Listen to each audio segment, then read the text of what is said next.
pasaremos a ver la presentación de Thomas Kean y ahí mientras solucionamos los problemas, los infaltables problemas técnicos, yo voy a presentar al profesor Kean. Thomas es doctor en economía de la Universidad de Harvard, es académico de esa misma casa de estudios y también director académico del Centro para la Investigación de Políticas Educativas de Harvard. Él ha trabajado en el tema de educación a lo largo de su vida, especialmente, entre otras materias, ha abordado el tema del diseño de sistemas de rendición de las escuelas, de reclutamiento y de retención de profesores.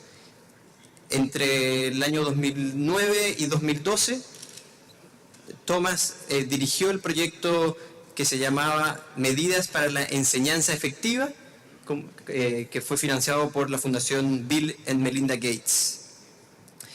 Formó parte del Consejo de Asesores Económicos del presidente de Estados Unidos, Bill Clinton, como economista senior para las áreas de trabajo, educación y políticas de bienestar entre los años 95 y 96. Así que, sin más, los dejo con Tom. Ahí ya creo que estaba parte justo en la presentación saliendo. Muchas gracias por invitarme a dar esta conferencia. Es la primera vez que yo estoy en Chile. He observado desde lejos muchos de los valientes esfuerzos que Chile ha hecho en educación. Vengo aquí como un compañero viajero. Desafortunadamente, este viajero no habla español bien. Les pido disculpas. Espero que ustedes puedan seguirme mientras continuamos con nuestras viejas en inglés.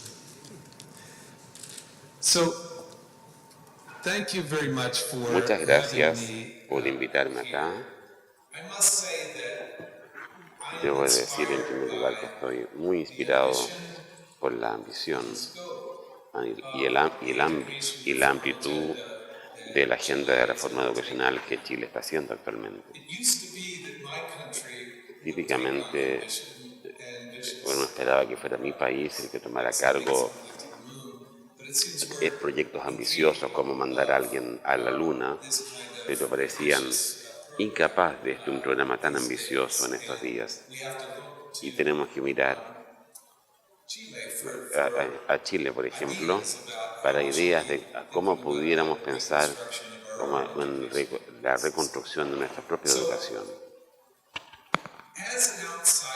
Como alguien que mira de afuera, he estado tratando de identificar cuáles son las mayores prioridades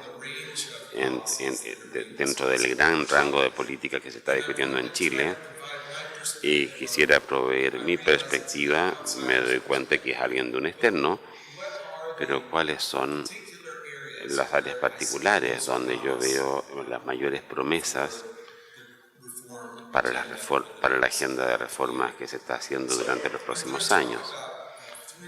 Voy a hablar de 3 temas en particular.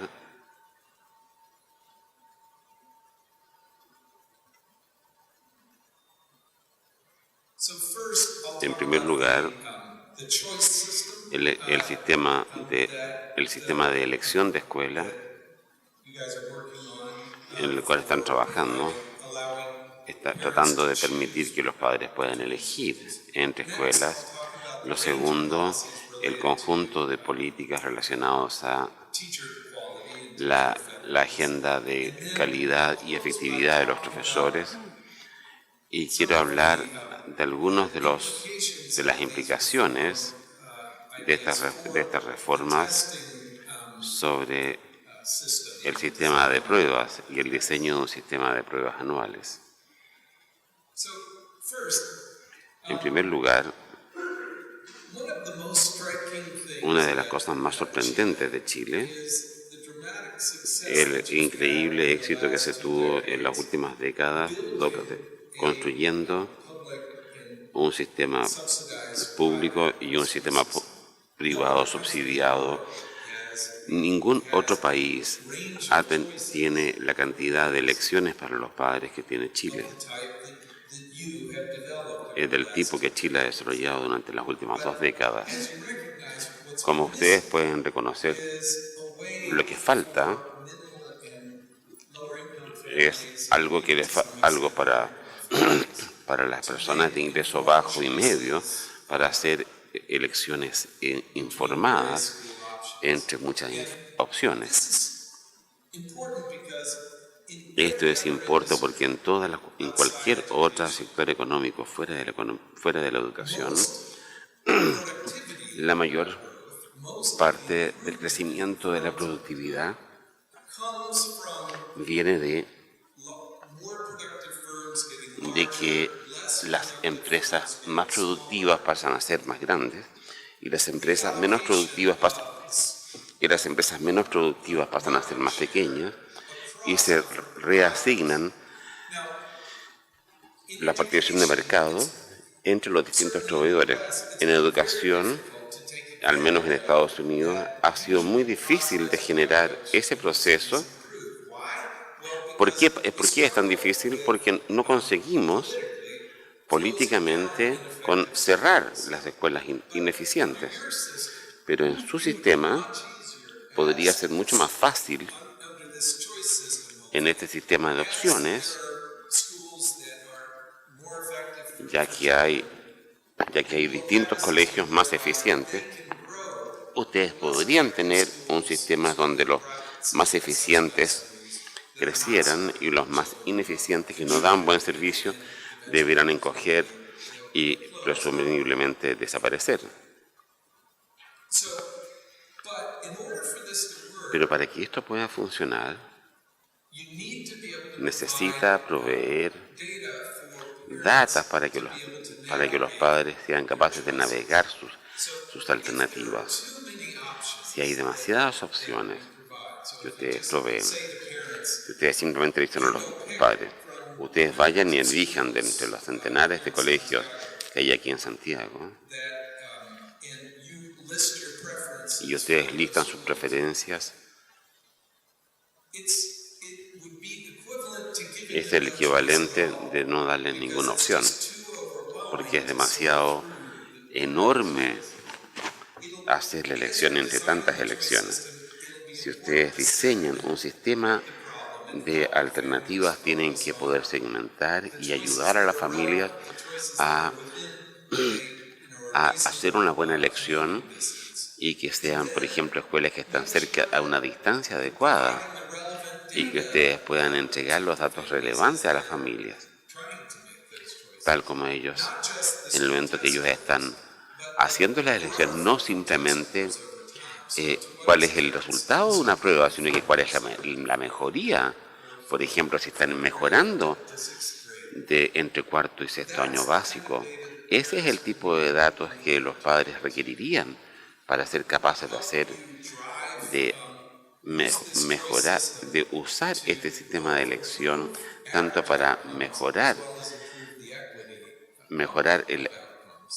los resultados, sino que también para mejorar la equidad. Cuando implementamos un sistema de elección en Estados Unidos, las familias tienden a sobrepasar,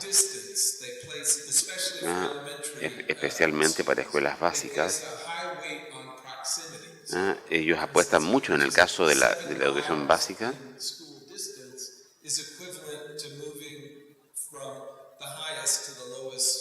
porque en 7 millas pueden pasar de los mejores a las peores escuelas en un distrito. Entonces el tema de la distancia puede ser muy importante.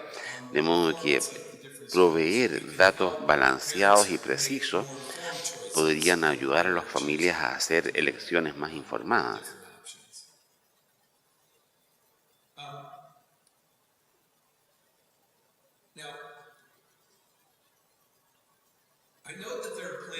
Sé que hay planes, cuando en un colegio hay mucha demanda, de ofrecer, de requerir, de hacer algún tipo de lotería para asignar los lugares en la escuela. Y eso entiendo que está generando mucha ansiedad, porque muchos padres actualmente son capaces de elegir directamente, no hay ningún tema de suerte, no le están pidiendo a los padres de tomar una lotería, ellos pueden arreglársela según sus propias elecciones, ellos mismos. Y estoy seguro de que al comienzo del sistema de elecciones habría muchos padres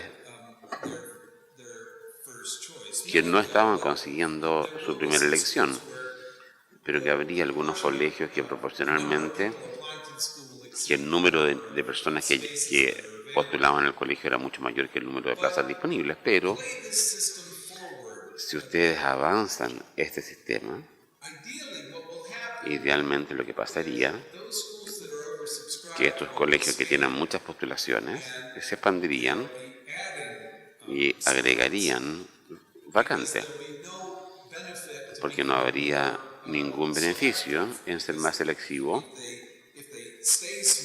porque si se mantienen pequeños no hay ninguna ventaja en estar pequeño, ya que no se les va a permitir seleccionar sus estudiantes, de modo que ellos naturalmente expandirían los colegios que tienen más vacantes.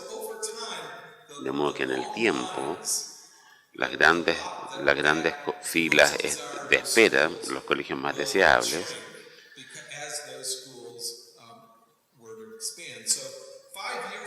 entonces en un tiempo unos colegios, los colegios que estarían sometidos a lotería serían mucho más,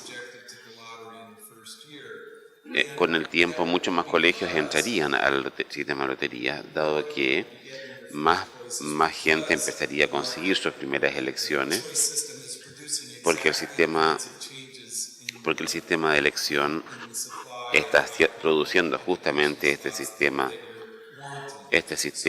de elección produce el efecto de mercado. No hay manera de sobrepasar estos primeros años de nerviosismo, pero si eres capaz de sobrepasar esos primeros años, deberías llegar a los resultados que quieres. Las grandes ventajas de este sistema, en el caso que hablamos del caso particular del sistema privado en Chile, llegar con los niños a los mejores colegios, hay que hacerse cargo del problema de los padres de menores ingresos. Una vez que un colegio queda sometido a una lotería, sería importante hacer un seguimiento de esas escuelas y ver qué es lo que les pasa. Porque viendo el resultado de los estudiantes cuando se asigna el sistema de lotería y comparando con los estudiantes que perdieron la lotería, ustedes tienen un caso único de saber cuál es el impacto real de ese colegio. Tenemos muchos estudios ahora en Estados Unidos que usaron el sistema de lotería para tratar de identificar los eventos aislados de colegios individuales, y tuvo un impacto esencial en el debate educativo de Estados Unidos. Ya no tenemos más un debate si es el colegio el que importa por sí mismo, si el colegio por sí mismo puede cambiar el logro educativo del estudiante, porque ahora sabemos que pueden.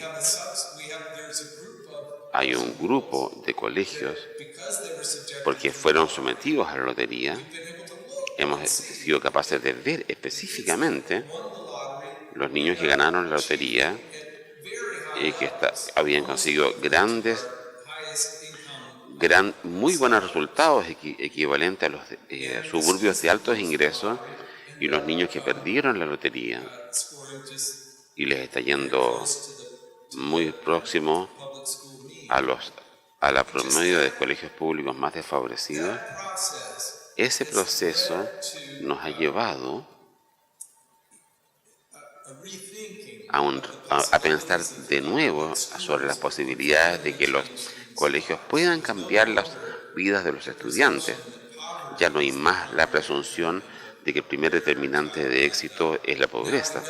Ahora ya sabemos con cierta certeza de que hay escuelas que sí pueden transformar la vida de los niños, incluso si están trabajando con grandes proporciones de minorías de bajos ingresos. Muy bien. He estado hablando sobre colegios, pero gran parte de la evidencia sugiere que el primer determinante del éxito de los estudiantes no es la escuela, sino que es el profesor al cual que reciben. De modo que este gráfico es muy fuerte. Un distrito escolar que ha generado este tipo de gráficos, entonces está reportando que la proporción de la variabilidad en el logro estudiantil que es atribuido a los estudiantes, que está en azul a la izquierda, y la proporción del logro educacional que está producido por los profesores asignados dentro del colegio. Y esto se hizo en Georgia. Los profesores, ¿qué profesor tú recibes dentro del colegio al comienzo del año? Tiene 3 veces más, explica 3 veces más en la variación del logro que lo que lo explicaría solamente el colegio. De modo que el colegio, por cierto, importa, y por eso es importante tener un sistema de elección. De modo que es importante distribuir a los alumnos, pero también es esencial de conseguir cómo conseguimos mejorar la eficiencia de la fuerza docente. Mientras pensamos sobre eso, es útil pensar cuáles son las distintas etapas en las cuales una política puede mejorar la calidad de los colegios. Lo primero es el servicio precapacitación durante la capacitación y la educación de los profesores. Hay un periodo crítico después de la facultad, cuando los colegios o los distritos escolares están reclutando. Está el momento del comienzo de la carrera, cuando alguien por la primera vez queda a cargo de una sala de clase por un par de años, y luego la carrera docente continúa. Quiero destacar esta primera parte inicial de la carrera, que yo llamo el periodo de aprobación, porque ese es el periodo crítico donde la información puede ayudar a hacer mejores decisiones.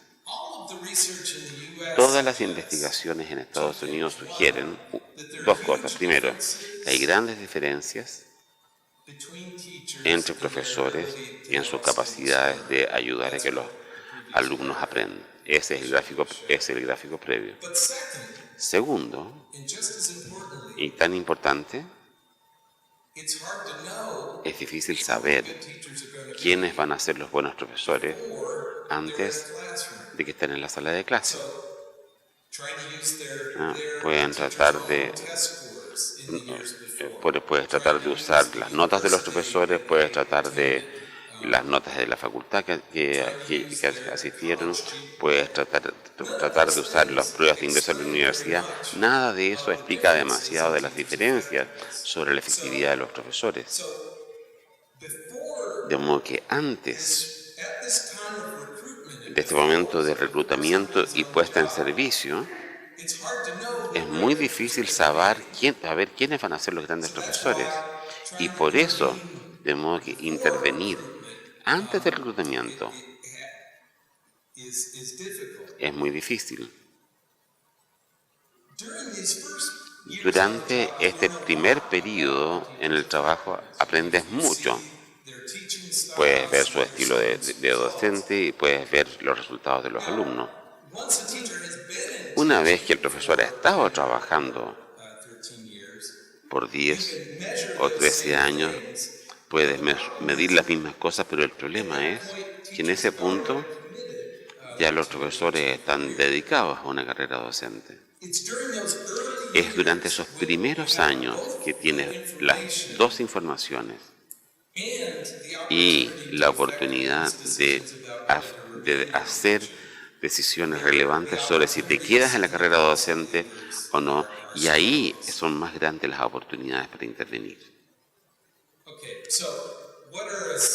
Bueno, ¿qué tipos de políticas podemos pensar? Una idea es de establecer estándares mínimos a la preparación a las facultades de educación o antes de que el profesor quede habilitado. O sea, entre que termine la facultad, que hagan una prueba y solo así llegan a un cierto puntaje puedan tener su habilitación. Hay que ser muy cuidadoso en el diseño de cualquiera de estas políticas porque acabo de decir que en Estados Unidos encontramos ahí muy poca relación entre ninguna de esas medidas y la efectividad de los profesores en el trabajo. Si eso pasara a ser cierto, podrían estar creando una barrera para entrar a la carrera docente y no tener ningún efecto positivo sobre la calidad promedio de los profesores. De modo que sería esencialmente importante, antes de insistir en esas políticas, de confirmar en primer lugar que las medidas que se están tomando, que sea el ingreso a la facultad o una prueba habilitante, habría que saber que no pueden afectar demasiado la efectividad, que pueden parecer no afectar el logro finalmente de los estudiantes. Segundo, hay mucho interés en mi país y también en Chile con el problema cómo conseguimos estudiantes del mejor nivel para enfocarse en educación como una carrera. Y hay dos categorías o estrategias que pueden hacer. Una, tratar de entregar incentivos para que más de esos estudiantes de alto nivel elijan una carrera de ser profesores. Y lo segundo es entregar nuevas alternativas para entrar en el docente, para que personas que son exitosos y que no están estudiando educación,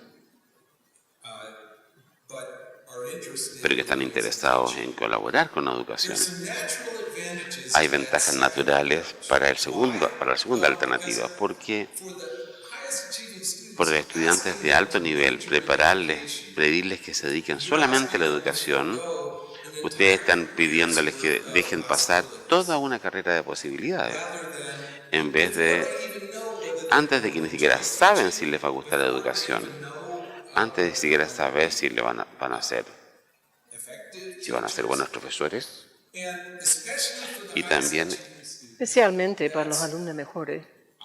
Es algo que es un sacrificio muy grande y no es una sorpresa que hay muy pocos que quieren hacer eso.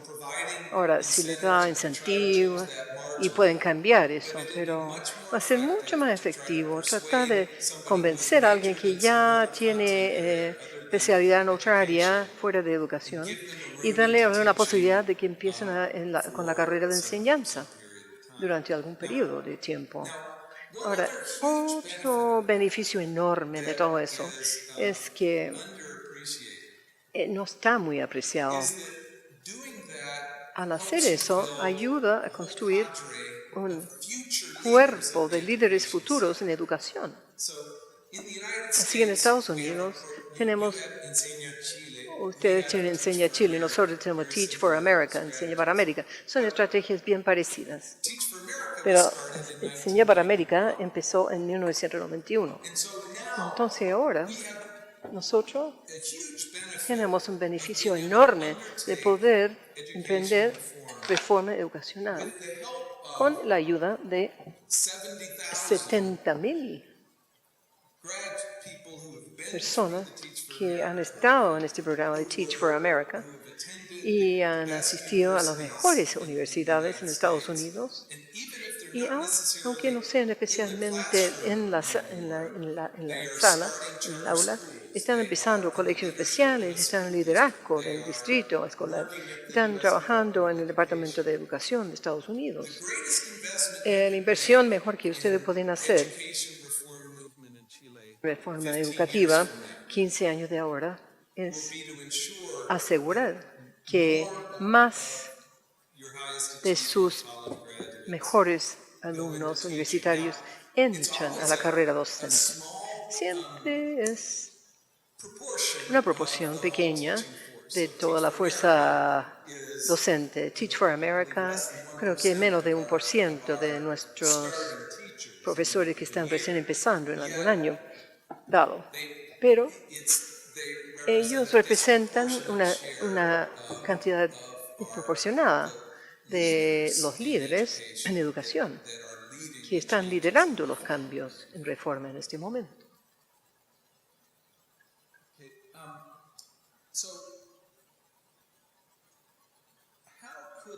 ¿Cómo podríamos hacer para que estos años tempranos de enseñanza, cómo se puede usar? En Estados Unidos, antes estábamos enfocados en credenciales en papel antes de empezar a enseñar al profesor o docente. Lo que hemos aprendido es que estos credenciales no dicen mucho sobre la persona o si va a ser efectivo. Entonces, todas nuestras políticas están enfocadas en mejorar la efectividad promedio de nuestra fuerza docente, pero estamos enfocados en papel, pero no hay que enfocarse en eso. No es su lugar correcto. Hay que utilizar la información sobre la efectividad de los profesores individuales a la medida que lo aprenden. Por ejemplo, una manera que Chile podría pensar en esto es, en vez de proporcionar licencia antes de que alguien empiece a enseñar en el aula, basado en su puntaje, en algún examen, alguna prueba, o tomando los cursos que tiene que tomar en la universidad, podrían tener licencias profesionales, pero con permanencia al fin del segundo o tercer año de enseñanza. ¿Por qué? Porque al fin de 2 o 3 años de enseñanza, ahí van a saber mucho más sobre la persona y si esa persona va a ser un profesor efectivo o no. Podría tener muchos videos de lo que enseñan, pueden medir sus logros como alumnos.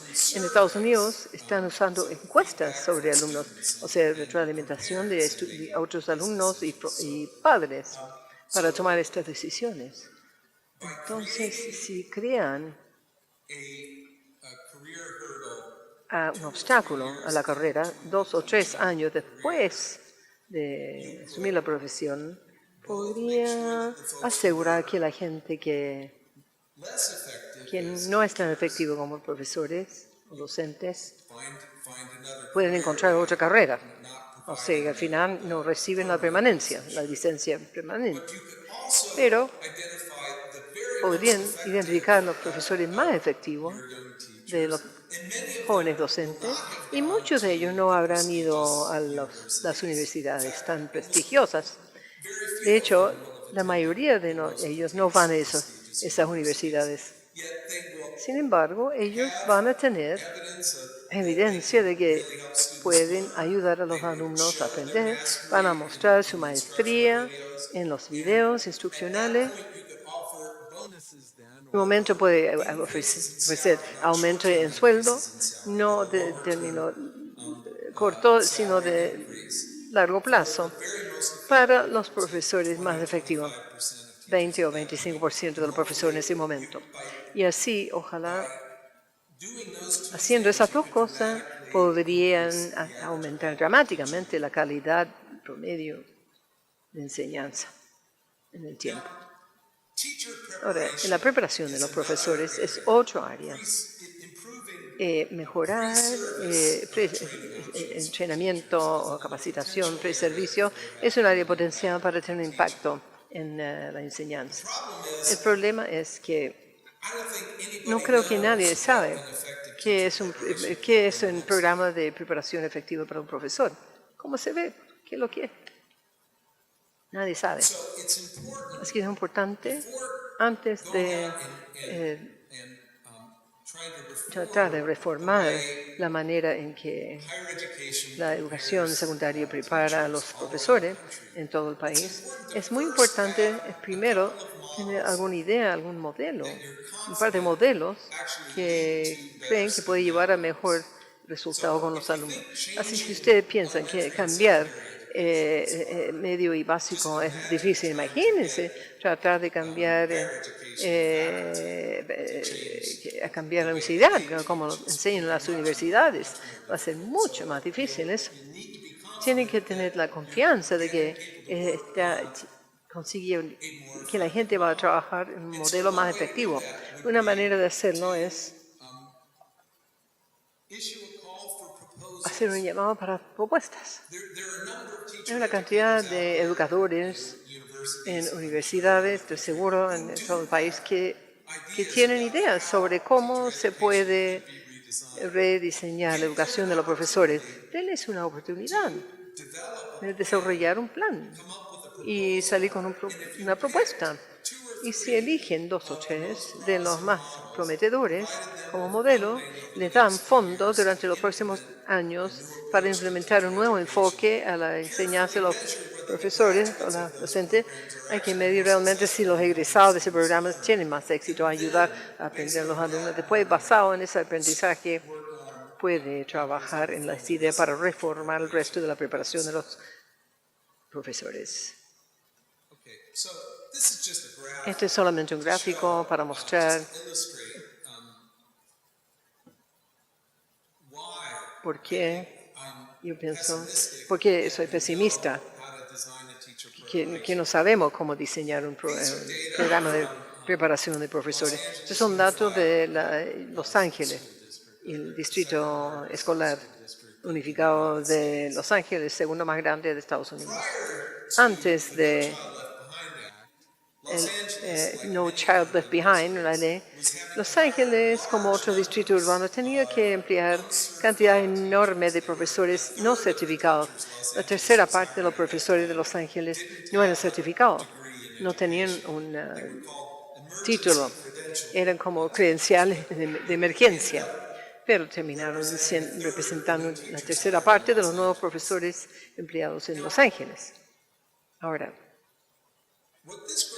lo que muestra este gráfico es la distribución en ganancia de desempeño o logros para las aulas donde había profesores con títulos tradicionales, después profesores certificados alternativamente, recibiendo enseñanza diferente, y después profesores sin certificación. Y lo más importante acá son 2 cosas. Hay muy poca diferencia en la efectividad promedio de los profesores individuales, pero hay una enorme diferencia dentro de cada uno de los 3 grupos.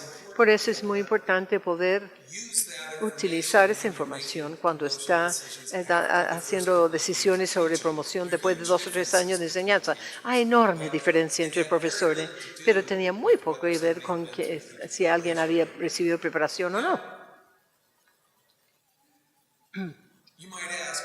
Podrían preguntar, bueno, entonces eso implica que la enseñanza es un talento que no se puede mejorar.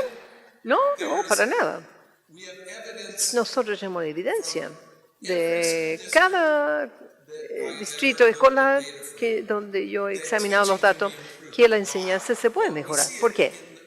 Lo vemos en los primeros años de enseñanza, que desde el principio, el segundo, tercer año de enseñanza, en todas partes, los profesores mejoran en términos de el logro promedio de sus alumnos durante los años que están asignados a ese profesor. Aquí hay datos de Boston.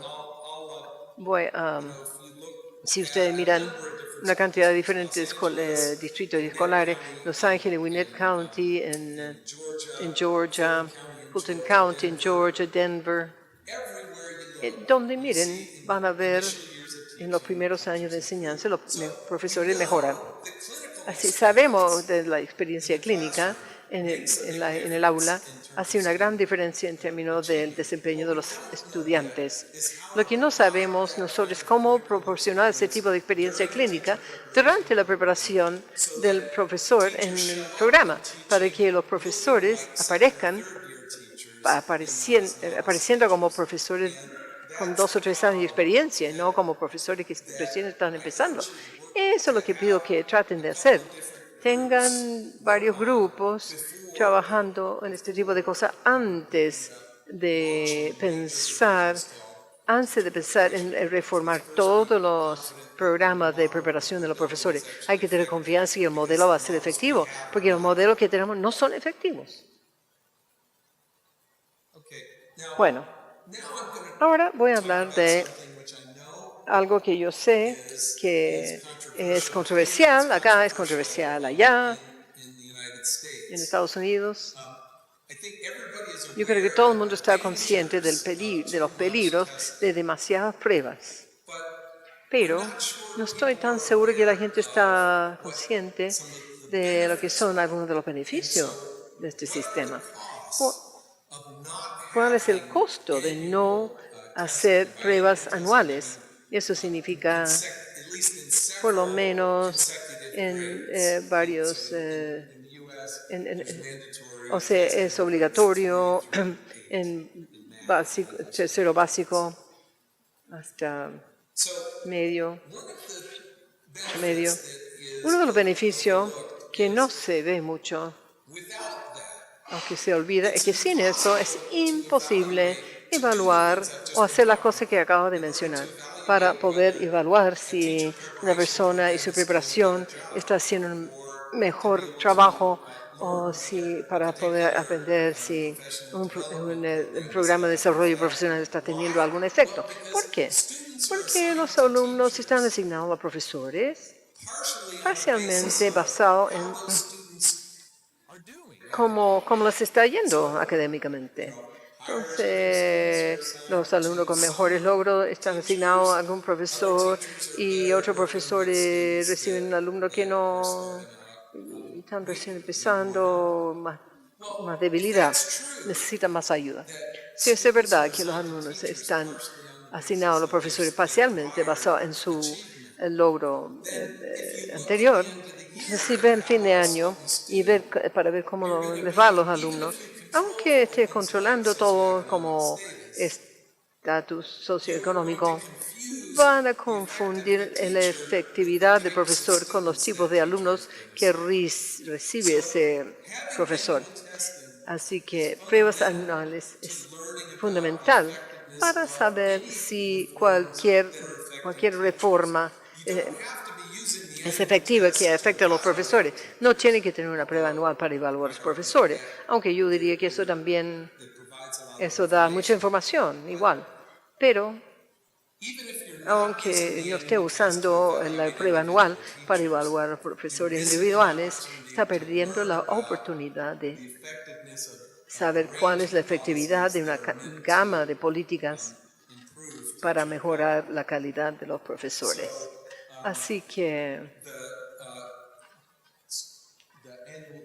la prueba anual es muy importante para verificar el poder predictivo de la licencia o admisión a la universidad. La prueba anual será importante para evaluar un nuevo programa de capacitación de profesores, también para validar programa de evaluación de profesores. Así que yo sé que ustedes tienen videos de sus profesores en el aula, por lo menos en el sector municipal, y les da puntaje. Así que es muy importante. Si no tienen estos datos anuales, va a ser bastante difícil mejorar ese proceso. Para asegurarse de que están mirando la cosa correcta cuando están mirando los videos, porque si no, no vas a saber si los profesores que están usando esas actividades educativas tienen estudiantes que están aprendiendo más o no. Medir el impacto del desarrollo profesional de los profesores. Sí, los test anuales son políticamente difíciles porque la gente está preocupado correctamente de los costos de cualquier sistema de test. Yo me doy cuenta de que los sistemas de test anuales es que los profesores van a pasar más tiempo que lo que es deseable ayudando a los estudiantes para prepararse los tests. Y ellos sobreenfatizan el contenido del test. Lo que estoy tratando de decir es que yo no estamos ignorando esos costos, pero también que es importante entender cuáles son los beneficios. De modo que un tema intermedio, ¿podrían ustedes proporcionar incentivos o bonos a los colegios que están disponibles para usar pruebas anuales? Quizás no imponerlos, pero si hay colegios que están disponibles para usar test anuales, y ciertamente en Estados Unidos ya habría muchos, incluso si el gobierno eliminara, habría muchos colegios que continuarían a usar test, pruebas, porque creen que esa información les ayuda. Si ustedes les entregan bonos o mayores bonos a profesores para esos colegios, ellos estarían disponibles para administrar esas pruebas anuales. Eso podría ser una manera de medir la efectividad de distintos tipos de políticas, sin pagar el costo de tener demasiados colegios enfocarse enteramente en las pruebas anuales. Un tema del cual no he hablado es cuál es la evidencia que tenemos, es que nosotros sabemos cómo mejorar el desempeño escolar en el trabajo. La mayoría de la evidencia que tenemos en Estados Unidos es que en realidad no sabemos hacer eso muy bien. Ha habido muchos estudios de gran calidad donde asignamos al azar a grupos de control e intervención, medimos si los profesores sabían más sobre el tema después que se enseñó, o a ver si los estudiantes les iba mejor en las pruebas al final del año, y a pesar de nuestros mejores esfuerzos no hemos sido capaces de identificar un enfoque a desarrollo profesional que consistentemente genera mejores logros estudiantiles. Y sin embargo hemos gastado billones y billones de dólares al año en ese programa. De modo que es importante que demos un paso atrás y reconozcamos que el desarrollo profesional se trata de cambio a la conducta adulta, y que cualquiera que ha alguna vez tratado de perder 5 kilos sabe lo difícil que es. Y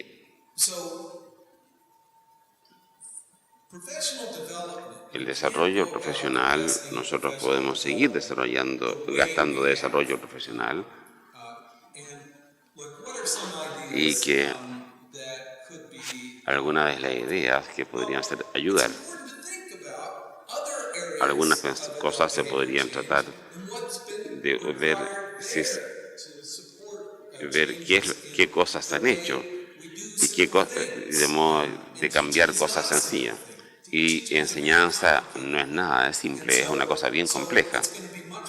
Sería mucho más difícil de aplicar estas cosas, de llevar adelante cambios en la enseñanza, pero podemos pensar 4 ingredientes esenciales. Tenemos que ser capaces de dividir las conductas que estamos viendo en pedazos suficientemente chicos que alguien pueda tomarlo en su memoria de trabajo y pensar si están desempeñando la habilidad que ustedes le están pidiendo. Tengo un hijo que está aprendiendo a tocar piano. Aprender piano es una cosa sumamente complicada. No es tan complicado como enseñar, pero es una tarea muy compleja. ¿Cómo se le enseña a la gente a tocar piano? No se le enseña no se les toca para ellos un concierto de Bach y se les pide que lo hagan de vuelta. No se consigue que la gente deje de fumar mostrándole videos de gente que fuma. Tratamos de dividir la tarea en pedazos pequeños, suficientemente pequeños para que la gente los pueda practicar. Y eso es el trabajo difícil que no hemos hecho bien en enseñanza.